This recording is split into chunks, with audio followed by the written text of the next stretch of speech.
Il est 8 h à Paris, bonjour à toutes et à tous. Ravi de vous retrouver pour À la Une. Tout de suite, les titres de ce jeudi 16 mai. Situation toujours très tendue en Nouvelle-Calédonie.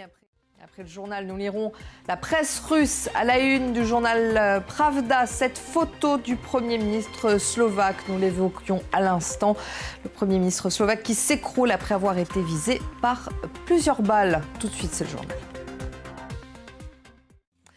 L'état d'urgence est donc entré en vigueur en Nouvelle-Calédonie à 5 h du matin, heure de Nouméa. Après une nouvelle nuit de violence, des affrontements ont eu lieu entre émeutiers et forces de l'ordre, ainsi que des pillages et des incendies. TikTok a été interdit sur l'île. L'armée a été déployée pour sécuriser les ports et l'aéroport. Ce dernier est d'ailleurs toujours fermé. Emmanuel Macron présidera un nouveau conseil de défense. Ce matin, le président français a proposé aux élus calédoniens d'avoir dans la journée un échange par visioconférence. Étienne Paponneau.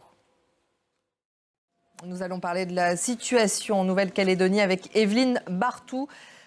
Merci beaucoup Evelyne Barthou d'avoir répondu à nos questions. Je rappelle que vous êtes maîtresse de conférences en sociologie à l'Université de Pau. On va passer à l'actualité en Slovaquie. À présent, Robert Fico ne serait plus en danger de mort. Le Premier ministre serait cependant toujours dans un état critique. C'est en tout cas ce qu'a annoncé son vice-premier ministre. Blessé par balle hier, il a été transporté à l'hôpital et opéré.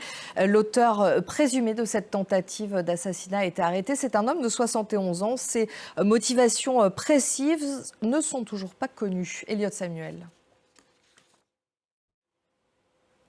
Nous allons maintenant nous intéresser au parcours de Robert Fico, revenu au pouvoir en octobre comme Premier ministre. Cet ancien communiste pro-Poutine a d'abord mis en doute la souveraineté de l'Ukraine et fait cesser toute aide militaire au pays avant d'opérer un changement de ton en avril dernier. Il prône désormais une solution pacifique qui respecte l'intégralité territoriale de l'Ukraine. Son portrait est signé Alexandra Corini. Vladimir Poutine est en Chine dès son arrivée. Xi Jinping lui a déjà assuré que la Chine était prête à renforcer ses liens avec la Russie. Une visite de 48 heures lors de laquelle le président russe espère aussi convaincre son homologue chinois de lui apporter un soutien plus appuyé à l'effort de guerre russe en Ukraine. La Russie fait face à de lourdes sanctions occidentales en raison de son offensive contre l'Ukraine. Et c'est pour cela notamment qu'elle aimerait pouvoir encore plus compter sur Pékin. Pierre Leduf.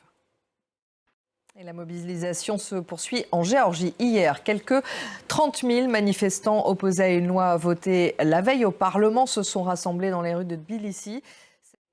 En Israël, plusieurs ministres demandent le limogeage de Yoav Gallant. Le ministre de la Défense s'est dit opposé officiellement à ce qu'Israël exerce un contrôle militaire aux civils sur la bande de Gaza une fois la guerre terminée.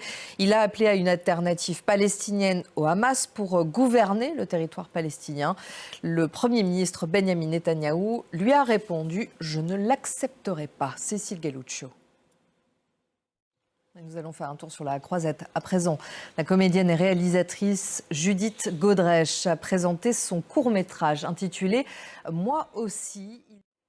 Et puis c'était l'un des films les plus attendus à Cannes cette année. Furiosa, présenté hors compétition. Le 5e opus de la célèbre saga Mad Max a été projeté hier soir en avant-première mondiale. Alice Broga. Et on se retrouve dans quelques minutes pour la suite d'À la Une.